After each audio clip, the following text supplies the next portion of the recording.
Evening, fishermen. Just thought I'd take a quick run through what I used on the weekend out at Wivenhoe. At the moment, there's a fairly good edge bite going. Great time for new lure casting people to have a crack, because there's so much edge there, and it's pretty reliable, particularly once that wind gets up and stirs the fish up. So on Sunday I went out. I probably spent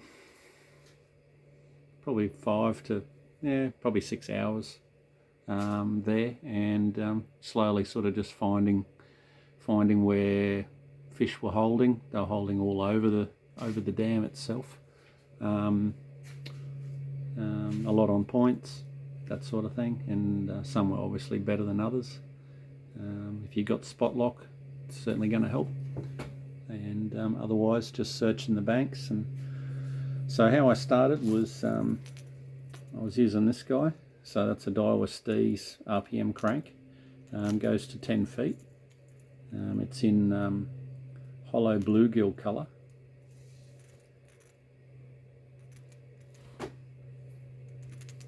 And great casting in the wind. It's heavier than your Rapala DT8s, and casting in or with the wind, it's even better. So where I'd probably prefer to cast the DT8s, I fall back to those guys when the weather's bad. No problem at all. I was just casting it on one of those Miller crank AU, so that 7'10" rod.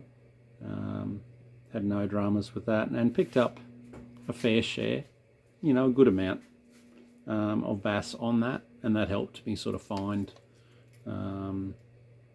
where schools were situated. Once I found them, then I'd go at them with if they went off that, then I'd move to a blade.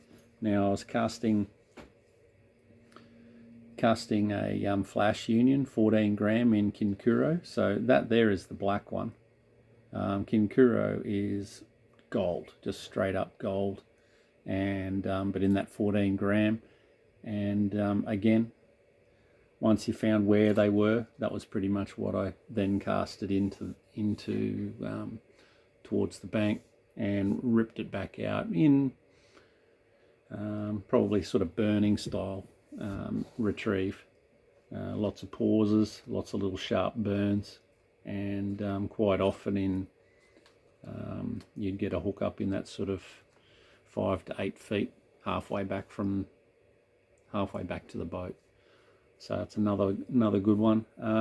Once they went off that, and I could still see them on my 2D under the boat, I then went back to a little 3-inch. It's a Bite Science kick minnow, so it's 3 inches long. So Bite Science, I'm pretty sure, a Jarvis Walker. They were at the show last year, and I got hold of some sample packs then, and I don't know, they just sort of like them, and so I've stuck with them. Really subtle, single hook. Once they're hooked, they're on. Like, you're not going to lose them like you can lose them on the crank. So as far as their packaging goes, that Bite Science looks like that. I'm still operating on the samples that I got, so that's in UV smelt colour. So it's sort of a gold glitter back with a more of a clear base to it, and using it on a TT tournament size 1 hook with a 1/6 ounce weight, and that one, they're pretty light hook, which I like. I don't like the heavy duties, and they've just got that keeper. These are they're not soft. They are soft and pliable and everything. They're not as strong as the Z-Man elastomer, but they are pretty resilient. Like, I can leave them on a hook, and just in the boat here in the shed, and fish them the next week. As long as they haven't been cast too much, they don't sort of tear. But they got a nice little, nice little hook hider there, and on the bottom as well if you want to rig them elsewhere. But basically, I just use them with that 1/6 ounce.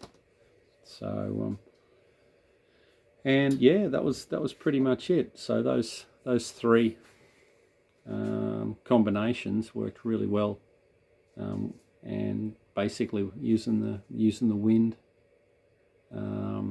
when fishing all those stirred up areas around the edge.